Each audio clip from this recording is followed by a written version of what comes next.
हिंद प्रिय विद्यार्थियों साथियों, स्वागत है आपका आपके अपने यूट्यूब चैनल आरएस क्लासेस में। और आज मैं आपके लिए एक प्रैक्टिस सेट लेके आई हूँ जो कि वर्णमाला पर आधारित है। और जो आज का जो प्रैक्टिस सेट है उसके जो प्रश्न है वो किसी न किसी प्रतियोगी परीक्षा में अब तक पूछे जा चुके हैं। मैंने बहुत मेहनत की है आपके लिए इस प्रैक्टिस सेट को बनाने के लिए, तो प्लीज़ मेरे वीडियो को लाइक ज़रूर कीजिए और शेयर और कमेंट्स करना बिल्कुल ना भूलिए। तो चलिए स्टार्ट करते हैं हम अपने इस प्रैक्टिस सेट को। हमें पता भी चल जाएगा कि आपकी जो तैयारी है एग्ज़ाम की वो किस तरह चल रही है। तो चलिए फटाफट तैयार हो जाइए और कमेंट्स बॉक्स में ज़रूर लिखिएगा कि आपको ये 20 नंबर के जो प्रैक्टिस सेट में कितने अंक प्राप्त हुए। चलिए तो तैयार हो जाइए और बिल्कुल शुरू करते हैं हम आज का ये प्रैक्टिस सेट। पहला प्रश्न देखिए, भाषा की सबसे छोटी इकाई है। प्रश्न, भाषा की सबसे छोटी इकाई है अ शब्द, ब व्यंजन, स स्वर या द वर्ण। फिर से, भाषा की सबसे जो छोटी इकाई है क्या है? अ शब्द, ब व्यंजन, स स्वर या द वर्ण। जल्दी आप बताइए क्या होगा इसका आंसर।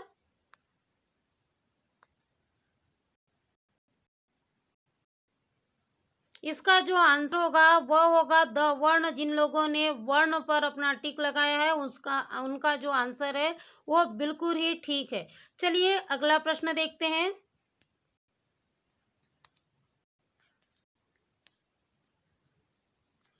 अगला प्रश्न है, निम्न में से कंठय ध्वनि कौन सी है ना? निम्न में से जो कंठ ध्वनियां हैं वो कौन सी है? पहला अ है, क ख, ब य र, स च ज या द ट ण। मैंने आपको वर्णमाला जब मैंने पढ़ाया, मैंने स्वर व्यंजन को पढ़ाया था, तब मैंने आपसे स्पष्ट कह दिया था कि आपको प्रयोग करना बहुत जरूरी है पढ़ने के साथ साथ। और यदि आपने प्रयोग करके देखा होगा तो आपको इस जो प्रश्न का आंसर है बड़े ही आसानी से समझ आ गया होगा। तो चलिए बताइए कंठे ध्वनि कौन सी होगी इसमें से? अ क ख, ब य या र, स च ज और द ट ण। बोलिए क्या होगा इसमें कंठे ध्वनि?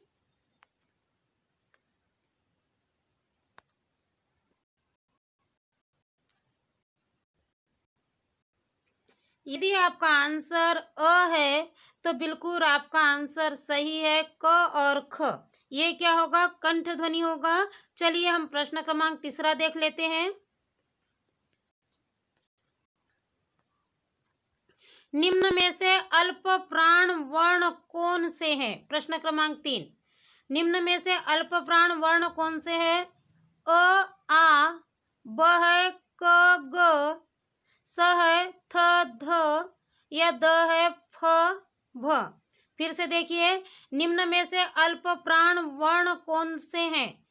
अ है अ आ, ब है ऑप्शन क ग, स है थ ध या द है फ भ। जल्दी आप बताइए क्या होगा।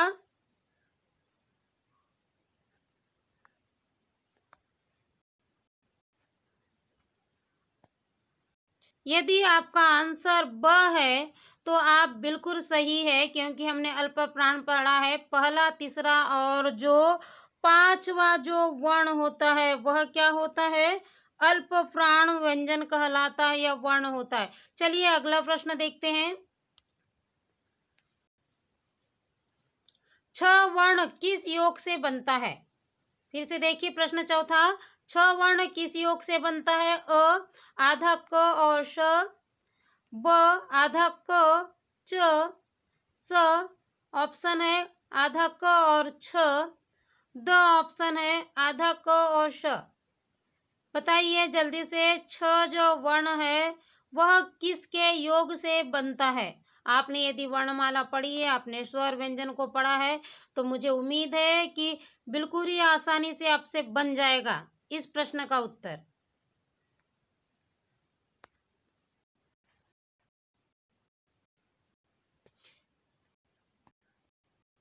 यदि आपका आंसर अ है तो आप बिल्कुल सही है, आपका आंसर बिल्कुल सही है। चलिए अगला प्रश्न देखते हैं।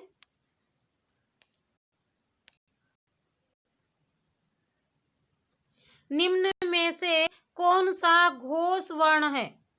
प्रश्न फिर से सुन लीजिए, प्रश्न क्रमांक 5वां। निम्न में से कौन सा घोष वर्ण है? अ, ख, ब, च, स, म या द, ठ? फिर से ऑप्शन। अ, ख, ब, अ है च, स, म और द वाला है ठ। बताइए क्या होगा, इसमें से कौन सा घोष वर्ण होगा?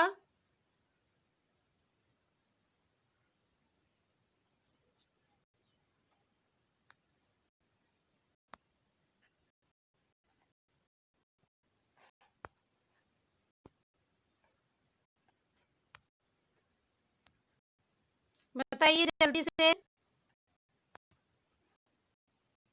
यदि आपका ऑप्शन स है तो बिल्कुल आपका आंसर सही है। चलिए प्रश्न क्रमांक 6 लिख लेते हैं।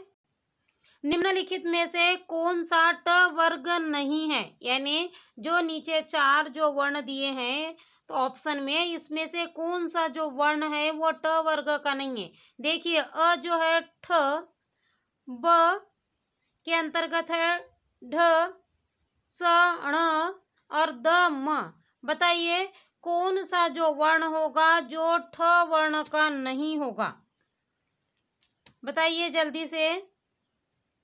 आपको यदि वर्णमाला याद है तो आपसे आसानी से बन जाएगा, यदि आपको वर्ग पता है तो आपसे आसानी से बन जाएगा।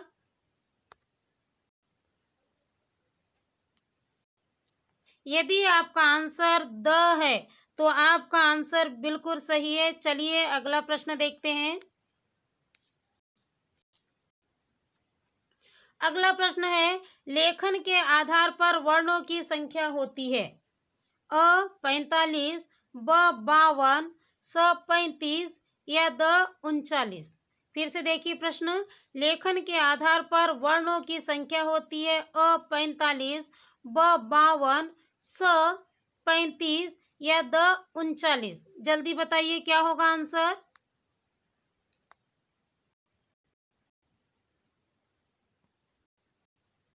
यदि आपका आंसर ब है तो आपका आंसर बिल्कुल सही है। अगला प्रश्न देखिए। जिस स्वर के उच्चारण में हवा नाक से निकले उसे क्या कहते हैं? फिर से। जिस स्वर के उच्चारण में हवा नाक से निकले उसे क्या कहते हैं? अ ऑप्शन है अनुनासिक, ब ऑप्शन है निर्नुनासिक, स ऑप्शन है अनुस्वार या द है इसमें से कोई नहीं। क्या होगा आंसर? जल्दी बताइए।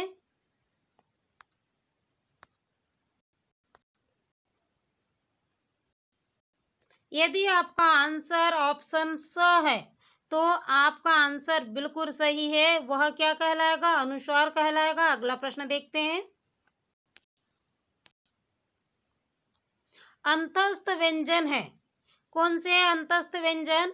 य, र, ल, व या ऑप्शन ब त, थ, द, ध या फिर ऑप्शन स ट, ठ, ड, ढ या ऑप्शन द क, ख, ग, घ? बताइए कौन सा होगा अंतस्थ व्यंजन? जल्दी बताइए।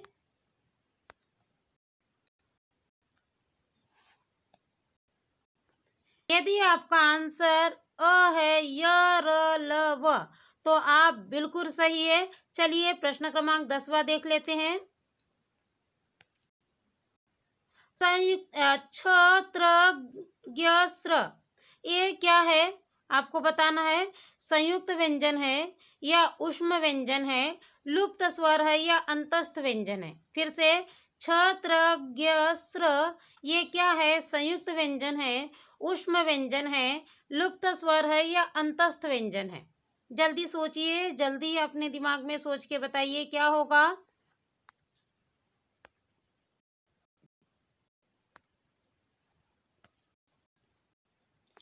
यदि आपका आंसर अ है, संयुक्त व्यंजन है, तो आप बिल्कुल सही है। चलिए अगला प्रश्न देखते हैं।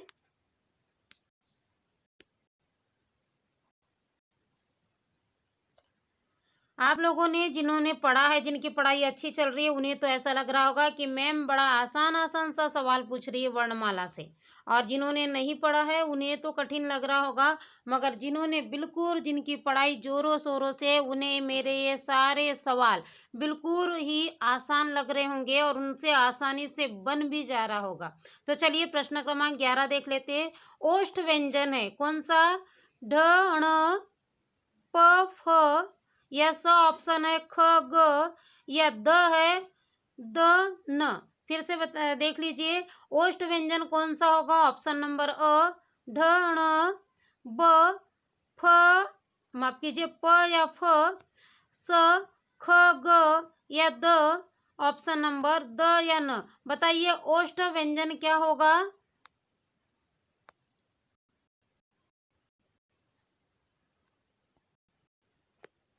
ऑप्शन नंबर जो ब है वह क्या होगा? ओष्ठ व्यंजन होगा। प और फ जो है ये ओष्ठ व्यंजन है। अगला प्रश्न देखिए, श, स, स, ह क्या है ये? कंठ व्यंजन है, ऊष्म व्यंजन है, दंत व्यंजन है या मूर्धा व्यंजन है? फिर से, श, स, स, ह ये क्या है? कंठ व्यंजन है, ऊष्म व्यंजन है, दंत व्यंजन है या मूर्धा व्यंजन है? बताइए जल्दी से क्या होगा?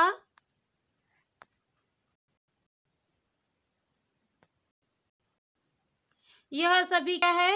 ये ऊष्म व्यंजन है। चलिए अगला प्रश्न देखते हैं।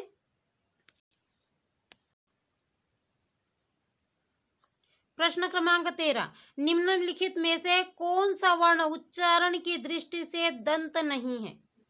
फिर से, निम्नलिखित में से कौन सा वर्ण उच्चारण की दृष्टि से दंत नहीं है?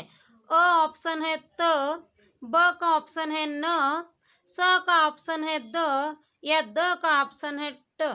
बताइए कौन सा जो वर्ण होगा जो दंत नहीं है? बताइए, त या फिर न या फिर द या फिर ट। बड़ा ही आसान सा सवाल है, बिल्कुल आसानी से बन जाना चाहिए आपसे। यदि आपका आंसर द है तो बिल्कुल सही है। ट जो है यह दंत व्यंजन नहीं है।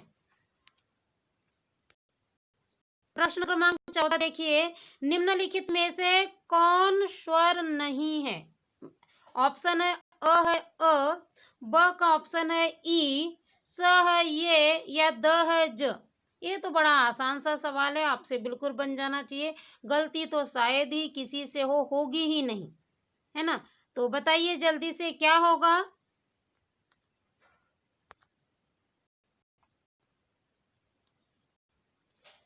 जो ऑप्शन नंबर द है, जो ज, यह स्वर नहीं है बल्कि व्यंजन है। और मैं आपको बता दूं, ये सारे क्वेश्चन आपको लग रहा होगा कि मैम तो बड़े सरल सरल प्रश्न पूछ रही है ये तो, मगर ये सारे क्वेश्चन किसी ना किसी प्रतियोगी परीक्षा में आए हुए हैं, इसीलिए आसान जरूर है मगर एग्जाम हाल में समझ आता है। कई बार हमें आसान चीजें भी कठिन लगती है, इसीलिए है तो बिल्कुल आपको व्यवस्थित होकर एग्जाम हाल में अपने प्रश्नों को बनाना है। चलिए अगला प्रश्न देखते हैं। प्रश्न क्रमांक 15, घ का उच्चारण स्थान कौन सा है? मूर्धा, कंठ, तालु या दंत? बताइए घ का उच्चारण स्थान कौन सा होगा? ऑप्शन नंबर अ है मूर्धा, ब है कंठ, स है तालु या द है दंत? बताइए घ का उच्चारण स्थान कौन सा है?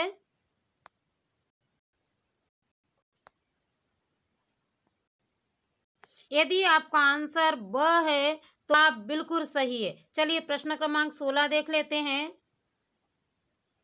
जिन शब्दों के अंत में अ आता है उसे क्या कहते हैं? फिर से प्रश्न देख लीजिए, जिन शब्दों के अंत में अ आता है उसे क्या कहते हैं? ऑप्शन अ है अनुस्वार, ब है अकारांत, स है अंतस्थ या द है अयोगवाह? फिर से देख लीजिए, ऑप्शन अ है अनुस्वार, ब है अकारांत, स है अंतस्थ या द है अयोगवाह? बताइए क्या होगा आंसर इसका?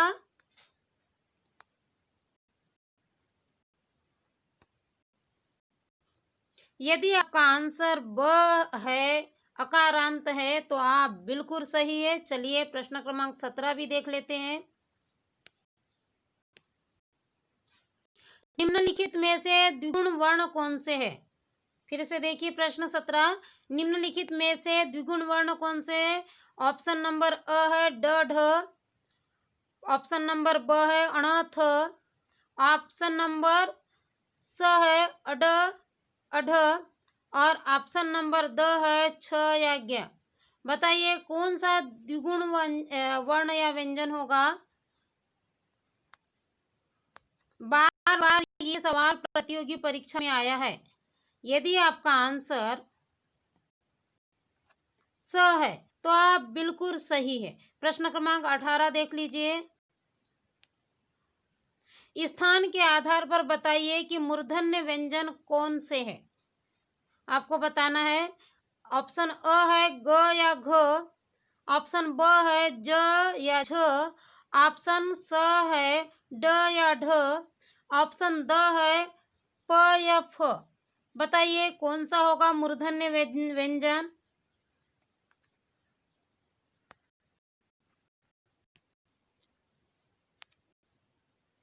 बताइए जल्दी। यदि आपका आंसर स है तो आप बिल्कुल ही सही है। चलिए अगला प्रश्न देखते हैं। प्रश्न क्रमांक 19, ज्ञ वर्ण किन वर्णों के संयोग से बना है? प्रश्न क्रमांक 19 है, ज्ञ वर्ण किस वर्णों के संयोग से बना है? ऑप्शन अ है ज और य, ऑप्शन ब आधा ज और य, ऑप्शन स ज और ध, ऑप्शन द ज और य। बताइए जो ज्ञ वर्ण है वो किन वर्णों के संयोग से बना है?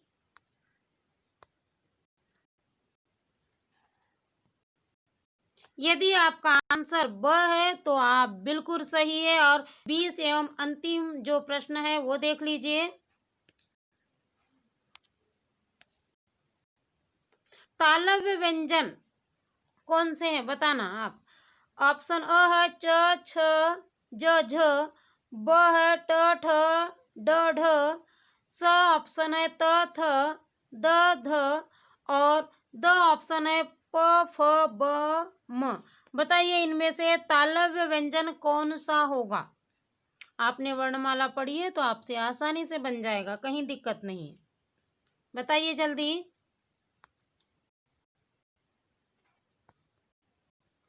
यदि आपका आंसर बी है तो आप बिल्कुल, यानी माफ कीजिए, यदि आपका आंसर अ है तो आप बिल्कुल सही है। च छ ज झ ये तालव्य व्यंजन होंगे।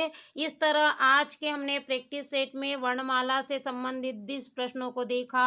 मैंने पूरा प्रयास किया है कि आपसे को है तो इन प्रश्नों से, वर्णमाला से जो प्रश्न है वो मैं कोशिश करूँ कि आप तक एक प्रैक्टिस सेट लाने का, और मैंने उसे लाया भी है। बहुत प्रयास किया है मैंने इसके लिए, मुझे बहुत मेहनत लगी। तो प्लीज़ मेरे वीडियो को आप लाइक ज़रूर कर दीजिए। देखिए मैं, काफ़ी सारे जो चैनल है वो ये दावा करते हैं कि वो 100% इन प्रश्नों की गारंटी। मैं अपने काम के साथ बेईमानी बिल्कुल नहीं करूँगी। मैं बिल्कुल आपको स्पष्ट रूप से बता दूँ कि प्रश्न ये ही आएंगे, इसकी मैं गारंटी नहीं लेती हूँ।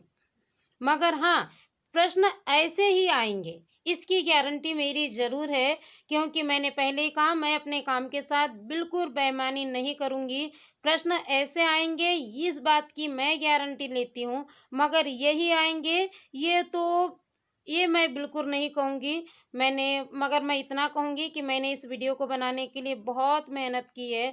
तो प्लीज़ लाइक ज़रूर कीजिए और शेयर करना बिल्कुल ना भूलिए। धन्यवाद।